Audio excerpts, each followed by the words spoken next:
السلام علیکم ورحمۃ اللہ وبرکاتہ۔ تلنگانہ کے ایک 80 سال کے شخص نے 80 سال کے ایک بوڑھے آدمی نے 12 لاکھ روپے خرچ کر کے اپنی ہی قبر تیار کروائی ہے، جس میں کئی مستریوں نے کئی مہینے کام کیا۔ سنگ مرمر گرینائٹ کے ذریعے یہ بہترین قبر بن کے تیار ہوئی ہے، اور یہ روزانہ صبح صبح اس قبر پر جاتے ہیں، جھاڑو وغیرہ لگاتے ہیں، وہاں جو پیڑ پودے لگے ہیں اس کو پانی دیتے ہیں۔ تلنگانہ کے جگتیال ضلع کے رہنے والے 80 سال کے یہ شخص ایک دم سوستھ ہیں، ہیلدی ہیں، ان کو کوئی پرابلم نہیں ہے۔ انہوں نے لچھمی پورم گاؤں میں اپنی پتنی کی قبر کے پاس ہی اپنی قبر 12 لاکھ روپے خرچ کر کے تیار کروائی ہے، اور انہوں نے اس پر ایک پٹکا بھی لگائی ہے جس پر جیون اور مرتیو کی سچائی کے بارے میں سندیش بھی لکھا ہوا ہے۔ یہ پوری خبر میں اسکرین پر لگا رہا ہوں، اور یہ بھی کہتے ہیں ان کا نام ہے اندریا۔ اندریا کہتے ہیں کہ موت اٹل ہے اور کوئی بھی اپنے ساتھ دولت نہیں لے جا سکتا۔ اندریا نے جو یہ قبر تیار کرائی ہے، پورے علاقے میں یہ چرچا کا وشے بنی ہوئی ہے۔ اندریا کے 4 بچے ہیں، اور وہ کہتے ہیں کہ میں کسی پر بوجھ نہیں بننا چاہتا، کم از کم مجھے پتا ہو کہ میں دفن کہاں ہوں گا، تو اس لیے میں نے مرنے سے پہلے ہی فائنل کر کے رکھا ہوا ہے کہ مجھے یہاں مر کر آنا ہے۔ اور انہوں نے قبر کو اتنے بہترین طریقے سے تیار کروایا ہے کہ بس ایک پتھر ہٹانا ہے اور اس کے اندر ان کو رکھا جائے گا، اور اس پتھر کو دوبارہ سرکا دینا ہے، بس کام ختم۔ اندریا کہتے ہیں کہ مرنا سب کو ہے، اور اس دنیا سے جب کوئی جاتا ہے تو وہ خالی ہاتھ جاتا ہے، پیسہ، مال و دولت، شہرت سب یہیں رکھی رہ جاتی ہے، تو میں کسی پر بوجھ نہیں بننا چاہتا۔ یہ ان کی خودداری کی بات ہے کہ یہ کسی پر بوجھ نہیں بننا چاہتے۔ میں کل کا جب انگلش کا اخبار پڑھ رہا تھا تو اس میں یہ خبر لکھی ہوئی تھی کہ ایسے ایک شخص نے جو ہے نا اپنی قبر تیار کروائی ہے، تو میں نے اور اس کو تھوڑا سا پڑھا یار کہ کون ہے ایسا بہادر جو اپنی قبر مرنے سے پہلے ہی تیار کروا رہا ہے۔ ہمارے معاشرے میں تو مرنے کے نام سے لوگ ڈرتے ہیں، اور مرنے کی اگر گھر میں کوئی بات کر لے تو بس رونا پیٹنا پڑ جاتا ہے۔ اس خبر کے مادھیم سے میں آپ کو کیا سمجھانا چاہتا ہوں، اس خبر کے ذریعے قرآن و حدیث کی روشنی میں جو پیغام ہے وہ میں آپ کو کیا بتانا چاہتا ہوں، وہ پیغام یہ ہے کہ موت ہمیں یاد رکھنا چاہیے۔ اللہ کے نبی صلی اللہ علیہ وسلم کی حدیث بھی ہے کہ عقل مند شخص وہ ہے جو اپنی موت کو یاد رکھے۔ عقل مند شخص وہ ہے جو مرنے سے پہلے مرنے کی تیاری کر لے۔ تو اندریا جو بھائی ہیں ہمارے، انہوں نے یہ تو کام بہت اچھا کیا ہے کہ مرنے سے پہلے ہی اپنی قبر کی تیاری کر لی، لیکن اندریا بھائی تک اگر کوئی یہ پیغام پہنچا دے کہ مرنے سے پہلے مرنے کے بعد کی تیاری بھی اسلام بتاتا ہے، صرف مرنے کی تیاری اسلام نہیں بتاتا۔ اسلام یہ بھی کہتا ہے کہ عقل مند شخص وہ ہے جو اپنی موت کو یاد رکھے۔ ہم اور آپ تو آج اپنی موت بھول چکے ہیں۔ ہم جنازوں میں بھی جاتے ہیں، حادثوں کو بھی دیکھتے ہیں، بیماریوں کو بھی دیکھ رہے ہیں، ہاسپٹل میں تڑپتے ہوئے لوگوں کو بھی دیکھ رہے ہیں، لیکن ان تمام چیزوں کو دیکھنے کے بعد ہم اپنی موت یاد نہیں رکھتے۔ اسی لیے کیونکہ اگر ہم موت کو یاد رکھ رہے ہوتے نا تو حق مارنے سے بچتے، گالی دینے سے بچتے، ظلم و زیادتی کرنے سے بچتے۔ لیکن آج اگر آپ دیکھیں تو ظلم و زیادتی تو بڑھ رہا ہے پوری دنیا کے اندر۔ طاقتور آدمی کمزور کے حق کو مار رہا ہے، طاقتور آدمی کمزوروں کو دبا رہا ہے، اور ہر آدمی بادشاہ بننا چاہ رہا ہے، چاہے اس کے لیے جھوٹ بولنا پڑے، حرام راستوں کو اختیار کرنا پڑے، ناجائز چیزوں کو فالو کرنا پڑے، لیکن بس اس کی خواہش پوری ہو جائے، کیونکہ آج ہم نے اور آپ نے موت کو بھلا دیا ہے۔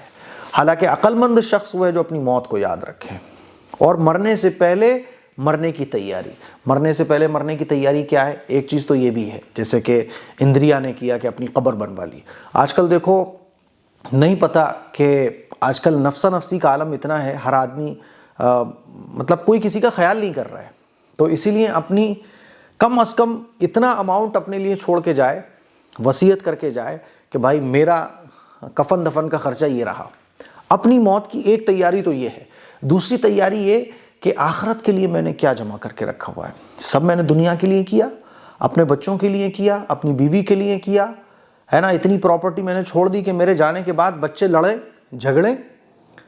میں نے اپنے لیے آخرت کے لیے کیا کیا؟ میں نے ظلم و زیادتی کی، دوسروں کے حقوں کو مارا، کسی سے قرضہ لیا اس کا قرضہ ادا نہیں کیا، ہمیں یہ سوچنا پڑے گا کہ میں نے آخرت کے لیے کیا کیا ہے۔ موت بالکل اٹل ہے، سچی بات ہے، موت آ کر رہے گی، موت سے کوئی نہیں بچ سکتا۔ قرآن مجید میں اللہ تعالیٰ ارشاد فرماتا ہے اینما تکونوا یدرککم الموت ولو کنتم فی بروج مشیدہ، کہ تم اگر اپنے آپ کو مضبوط قلعوں میں بھی بند کر لو نا تب بھی موت آ کر رہے گی، موت سے کوئی نہیں بچ سکتا۔ اب یہ موت کے بعد کیا ہونا ہے؟ اسلام کہتا ہے موت کے بعد، مرنے کے بعد دوبارہ تم زندہ کیے جاؤ گے۔ ایسا نہیں ہے کہ مرنے کے بعد تم بس ختم ہو گئے، اب جو کچھ تم نے دنیا کے اندر کیا ہے اس کا حساب و کتاب تمہیں دینا پڑے گا۔ دوسروں کے حق مارے ہیں وہ تم سے دلوائے جائیں گے، تم نے ظلم کیا ہے اس کا بھی حساب دینا ہوگا، تم نے جھوٹ بولا، اللہ اور اللہ کے رسول کی نافرمانیاں کی، تم نے غلط کام کیے، ایک ایک چیز کا پائی پائی کا تمہیں حساب دینا ہے۔ فَمَن يَعْمَلْ مِثْقَالَ ذَرَّةٍ خَيْرًا يَرَهُ وَمَن يَعْمَلْ مِثْقَالَ ذَرَّةٍ شَرًّا يَرَهُ، ایک چھوٹی سے چھوٹی نیکی بھی اللہ کے سامنے لا دی جائے گی، چھوٹی سے چھوٹی برائی بھی اللہ کے سامنے لا دی جائے گی۔ میں نے کوئی کام کیا ہے وہ میرے سامنے آ کر رہنا، ایسا نہیں ہے کہ بس دنیا ختم تو سب ختم۔ تو میرے عزیز بھائیوں، اندریا بھائی نے جو اپنی قبر بنوائی ہے، ان کی جہاں تک سوچ تھی، جہاں تک ان کو لگا انہوں نے اپنا کام پورا کر دیا، لیکن ہمیں اور آپ کو تو اللہ نے اسلام کی دولت عطا فرمائی ہے نا۔ اسلام بتاتا ہے کہ یہ زندگی کیوں ملی ہے اور اس زندگی کے بعد کیا ہونا ہے۔ موت کو یاد رکھنا یہ بہت ضروری ہے۔ آج ہم اور آپ اپنی موت کو بھول جاتے ہیں، گھر میں اگر موت کی باتیں ہو جائیں کہ یار سب کو مرنا ہے، سب کو مرنا ہے، تو ارے مرنے کی باتیں نہ کرو۔ حالانکہ عقل مند شخص وہ ہے جو اپنی موت کو یاد رکھے۔ اگر ہم اور آپ اپنی موت کو یاد رکھیں نا تو ہمارے ہاتھ غلط چیز کی طرف بڑھیں گے نہیں۔ کسی کا حق مارتے ہوئے ہم 10 بار سوچیں گے کہ یار مجھے مرنا ہے۔ کسی کا قرضہ لینے کے بعد اس کا پیسہ مارتے ہوئے ہم سوچیں گے کہ یار مرنے کے بعد مجھے اس کا حساب دینا ہے۔ تو موت بہت ساری چیزوں سے ہمیں روک دیتی ہے، اسی لیے یاد رکھیں کہ ہم سب کو ایک دن اسی قبر میں جانا ہے۔ مرنے سے پہلے مرنے کی تیاری یہ اسلام کا حکم ہے، اللہ کے نبی صلی اللہ علیہ وسلم کی تعلیمات ہیں۔ ہاں غیر مسلموں تک یہ دین کی دعوت نہیں پہنچی ہوتی ہے تو یہ بیچارے اپنی طاقت کے مطابق اتنا کام کر لیتے ہیں، لیکن آپ کے پاس تو اسلام ہے، میرے پاس تو اسلام ہے نا، میرے پاس تو سب کچھ ہے کہ میں کیوں پیدا ہوا، پیدا ہونے کا میرا مقصد کیا ہے، اس زندگی میں میں کتنے سال رہوں گا کسی کو نہیں پتا، اس زندگی کا مقصد کیا ہے، مرنے کے بعد میرے ساتھ کیا ہوگا یہ تو ہم سب جانتے ہیں۔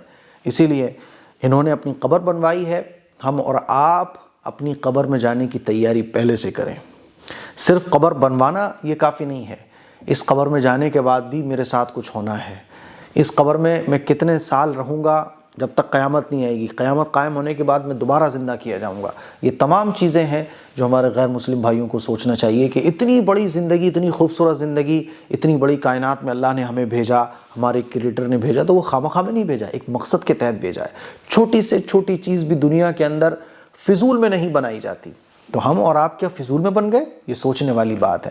تو مرنا ہے، مرنے کے بعد ایک زندگی اور ملنی ہے، وہ زندگی ہمیشہ ہمیشہ رہے گی، اور اس زندگی میں جو کچھ ہم کر رہے ہیں اس کا حساب کتاب ہمیں مرنے کے بعد دینا ہے۔ تو اندریا جی کی جو یہ قبر ہے چرچا کا وشے بنی ہوئی ہے، تو صرف چرچا کرنا کافی نہیں ہے، اس پر اسلامک پوائنٹ آف ویو سے بھی چرچا ہونا چاہیے۔ جو باتیں میں نے آپ کے سامنے رکھی ہے، مجھے امید ہے کہ آپ لوگ بھی اپنی موت کو یاد رکھیں گے اور مرنے سے پہلے مرنے کی تیاری کریں گے۔ السلام علیکم ورحمۃ اللہ وبرکاتہ۔